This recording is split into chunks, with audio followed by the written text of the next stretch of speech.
Mental Health Monday on Radio City Talk with Mick Coyle. Tackling the stigma. Radio City Talk. Jake Mills joins us in the studio. Jake, great to see you. And you, how are you? Yeah, good, thank you. Got a couple of episodes to discuss with yourself as a result of you being busy last week. Angela Preston on this week's Mental Health Monday talking about the Me Too movement, actually. First time we've touched on that from a mental health point of view. And before that, Lee Pennington and the Bloom team. I've heard somebody describe Lee as the Jake Mills of the Wirral. How do you feel about that? Was that you or me who said that? No, I was gutted that I wasn't here last week because Lee he's the type of person who every single meeting I go to about mental health locally, people say, have you met Lee? He's absolutely brilliant. And I went over to the Open Door Centre a couple of months ago, and I actually think that you should go because it's absolutely brilliant. What they're doing and their approach that they have is exactly what I think needs to be done. We talk about trying to humanise and normalise mental health, and even just go to the Open Door Centre and look the way the place is decorated. Look at it from the outside. Go inside and have a look and tell me, or if we took somebody who didn't know what it was, and they went in, they would not think that it was mental health related. It's just a nice place to be, a cool place to be. And that's kind of the way that Lee is approaching everything. He's someone who's got the experience as well, so he's doing it from that kind of point of view. And yeah, I've got nothing but admiration for them. So the Bloom sets up in between Camel Led and Hamilton Square, basically, in what is now, but it's an old warehouse building, or a new warehouse building, which has been given this rather nifty, trendy lick of paint as well. But actually, Lee made the point that actually it was about creating space which could be used for loads of different things, including, if you're a freelancer and all you need is a laptop, then go and have a cup of coffee and go and work in there. That's a very normalising is the word we're using. A very normalising thing, isn't it, that they're looking to do over at Bloom. Yeah, no, and that's it. It's about trying to make it as accessible to everyone, not just to people who are in need of help. Because it's trying to look at, and this is what we're trying to do with Chasing Stigma as well. And I know that Lee is. It's trying to, when we're talking about normalising mental health, we're trying to look at it at the full spectrum of good mental health, bad mental health, and then mental illness. The reality is we all have mental health, meaning that we'll all have bad mental health at some point. That doesn't mean that we'll all fall into being mentally unwell or mentally ill, but we may do. So it's about humanising it, normalising it for everybody across that spectrum. He mentioned going across there doing something. Yeah. I feel like we should take him up on the offer, seeing as he made it so politely. Yeah. We'll do a live show. Yeah. Just go over there, grab a coffee. Yeah. Get a few people together. Yeah, something to eat. Food, yeah. Food is important.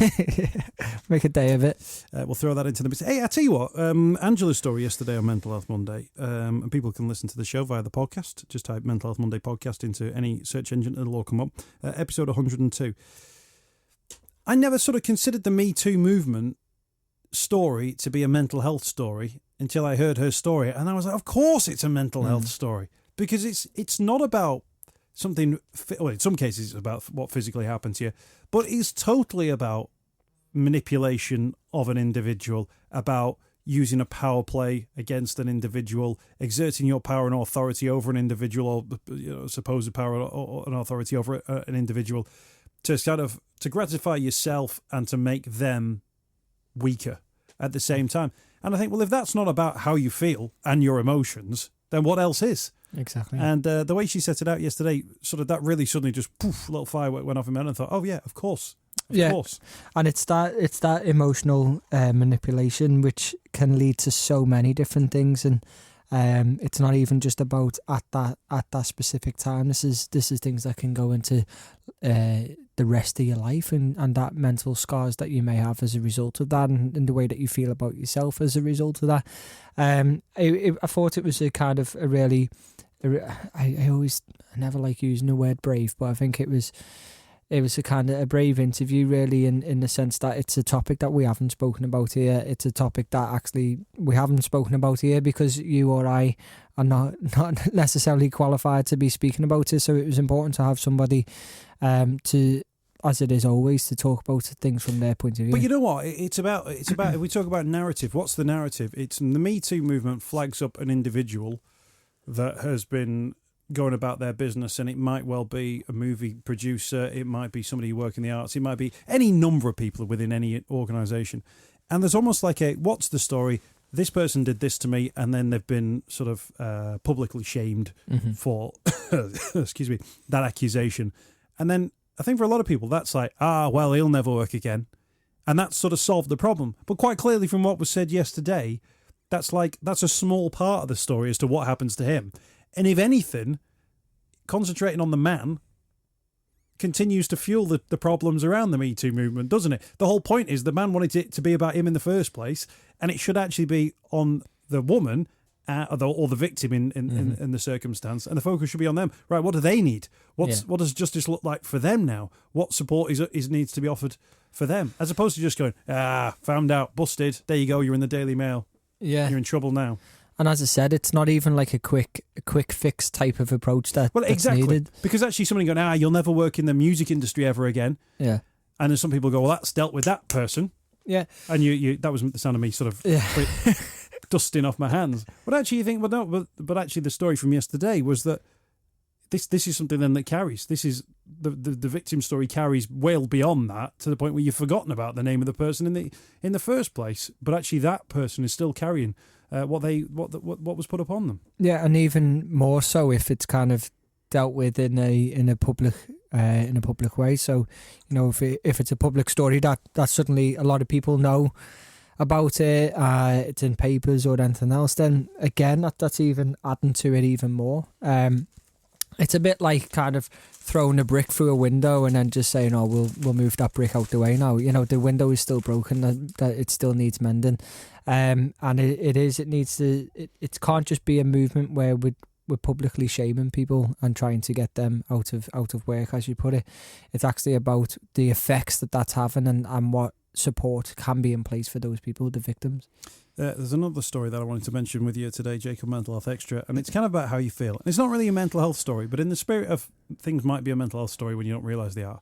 This is in the Telegraph today. New York City is bringing in a ban on discriminating against anyone. Can I just say, did you read discriminating in an American accent then? No, I didn't. It did sound like it did. Against anyone because of their hairstyle. In what is thought to be the first law of its kind in the United States. Anyone found to have discriminated against someone at work, school, or in the public place because of the way they have their hair can be fined up to $250,000 by the city's Commission on Human Rights. The change in law announced yesterday applies to anyone, but is designed in particular to help black people. The guidelines specifically mention the right of New Yorkers to maintain their natural hair, treated or untreated hairstyles such as locks, cornrows, twists, braids, bantu knots, fades, afros, and or the right to keep hair in an uncut or untrimmed state. And I thought, actually, your hair is just your hair, isn't it? This idea that now there have been people in New York who've been told, no, you can't look like the way you are. Yeah, the way your hair is, you can't have it like that. Well, I mean, this is a strange situation they've had to rectify with a fine of $250,000. Yeah, dollars. Although I feel like you and Ian Christie on Dad's Hour could have been fined when I had my long hair. But I think your hair is your hair, but I think it's actually a little bit more than that, because I think how people have their hair, that's part of their identity. A little bit glad now, because in hindsight, Gary Miller put up a tweet yesterday of him and you, and your hair in that was not like your hair is now. That was it was a bit longer. It was a bit longer. Don't like, talk to me about having long hair. Yeah, but that wasn't. Nobody was turning me away at the door. I know, but I feel like they should have. And I was going to tweet it yesterday, but no, you know, your hair is part of your identity, and I think, you know, kind of using the way that somebody looks as a reason to not employ them or anything else like that. Well, the Carmelin Malalas, the chair of the New York City Commission on Human Rights, said, "There's nothing keeping us from calling out these policies prohibiting natural hair or hairstyles most closely associated with black people. They're based on racist standards of appearance." Adding that they perpetuate racist stereotypes that say black hairstyles are unprofessional or improper. You'd always get that when you're a kid who'd be told they couldn't go to school because they got their hair done in cornrows when they were on holiday in Jamaica. Yeah. But you go, oh, you can't have your hair like that. As if like the schools, you know, there'd be just everyone's just anarchy in the classroom. What is going on? Well, it's important thing there. It says natural hairstyles. So what that does mean is like you can have like a Nike tick shaved into the back of your head. Like that's fair enough. That's not a natural one. Or you know, like I suppose they'll probably say hair dye and stuff is not part of that. But natural ones, you're like, oh yeah, that does not make complete sense. I wonder if anyone's been fined. But I wonder whether or not they'll go, well, actually, you can't really say anything about that. This is just what my hair is like. And then having to face a fine of £250,000 because the people will do it. People go, oh, I'm going to get a proper job now. I better get my hair cut. You know, or I'm going to go and do something important, so I better get my hair cut. Whereas actually, although you notice people's hair in the first instance, as soon as you've actually got past the hair, you don't notice it at all, do you? It's like that thing, you know, the kid who gets, you know, sent home from school because their hair is, you know, an inch too short or something like that, or they've had a hair. Yeah. It's going to grow back. Like kids will go, oh, his hair's short, but then straight away they'll go, oh yeah, that's what his head looks like. It's always baffled me that we place so much, you know. Yeah, like what effect is that having on fellow students?